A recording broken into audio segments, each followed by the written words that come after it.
Do that one dance, baby. That one dance. Assalamualaikum warahmatullahi wabarakatuh. Selamat pagi, siang, sore, dan malam bagi Anda dimanapun Anda berada. Perkenalkan, nama saya Ajeng Sapitri dengan NPM 1911015. Di sini kita akan bersama-sama membuat bisnis plan dalam rangka memenuhi tugas komunikasi bisnis Universitas Batu Raja Fakultas Ekonomi dan Manajemen. Kita akan bersama-sama membuat rencana bisnis mulai dari market research, business model, marketing planning, long-term goals, team building, development strategi, trend analysis, dan personal research menjadi satu kesatuan business plan. Kegagalan bisnis seringkali terjadi karena kita dihadapkan oleh suatu perubahan yang tidak pasti dan kita tidak tahu bagaimana cara mengatasinya. Oleh karena itu, kita harus menggunakan data sebaiknya untuk meminimalisir terjadinya kegagalan dalam bisnis. Kemudian data itu harus kita olah sedemikian rupa, kita analisa dan kita gunakan untuk membuat satu rencana bisnis yang baik untuk bisnis kita ke depannya. Karena kita hari ini tidak akan sama dengan kita di masa yang akan datang. Apa sih bikin-bikin plan bisnis? Buang-buang waktu aja.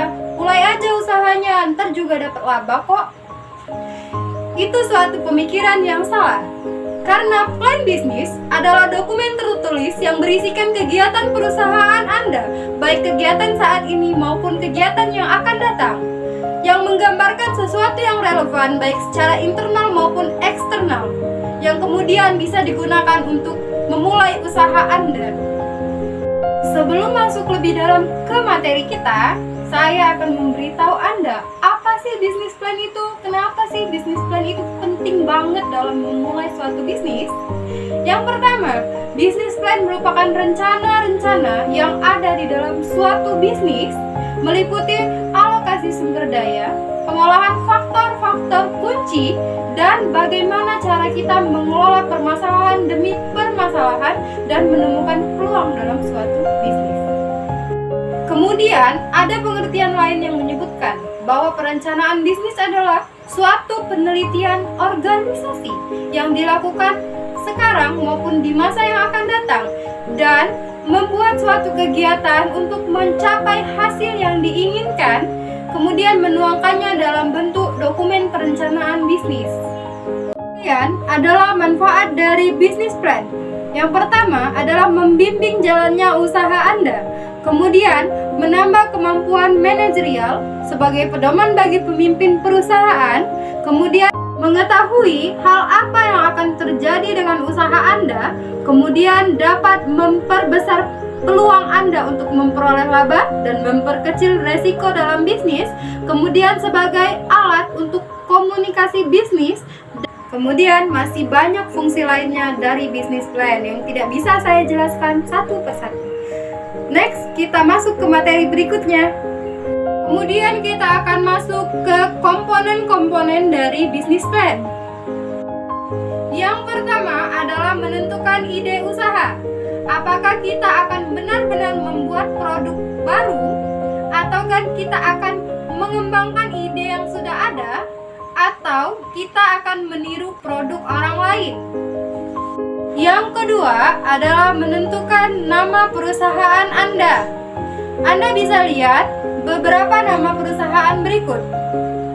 Siapa yang asing dengan nama-nama perusahaan tersebut? Nah, dari nama-nama perusahaan tersebut, kita dapat mengetahui bagaimana cara kita menentukan nama perusahaan yang baik. Terutama, nama perusahaan Anda tidak perlu panjang-panjang, pendek saja. Yang penting mudah dibaca, mudah diingat, mudah dieja, dan tidak menyinggung nama perusahaan lain.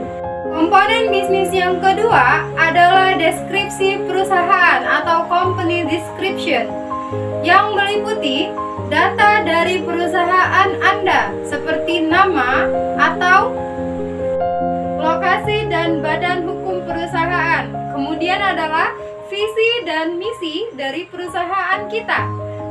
Komponen ketiga adalah strategi pemasaran, meliputi tren apa yang sedang berada di masyarakat saat ini. Bagaimana gambaran pasar, bagaimana tren analisnya, kemudian bagaimana karakteristik pasar Anda, tentukan juga target pasar Anda dan peluang pasar Anda seberapa besar saat itu. Komponen perencanaan bisnis yang keempat adalah analisis aspek finansial atau keuangan perusahaan. Meliputi proyeksi pendapatan, cash flow, neraca, sumber modal dan penggunaan, serta asumsi yang digunakan. Komponen perencanaan bisnis yang kelima adalah perencanaan desain dan pengembangan. Meliputi tujuan usaha Anda bagaimana, jangka pendek atau jangka panjang, strategi yang digunakan, sasaran-sasaran dan jadwal pencapaian, evaluasi risiko, serta exit plan. Yang terakhir, gunakanlah analisis SWOT. Baiklah, sekian materi dari saya. Semoga bermanfaat untuk kita semua yang sama-sama sedang belajar. Semoga bisnis Anda lancar ke depannya. Dan saya akhiri. Wassalamualaikum warahmatullahi wabarakatuh.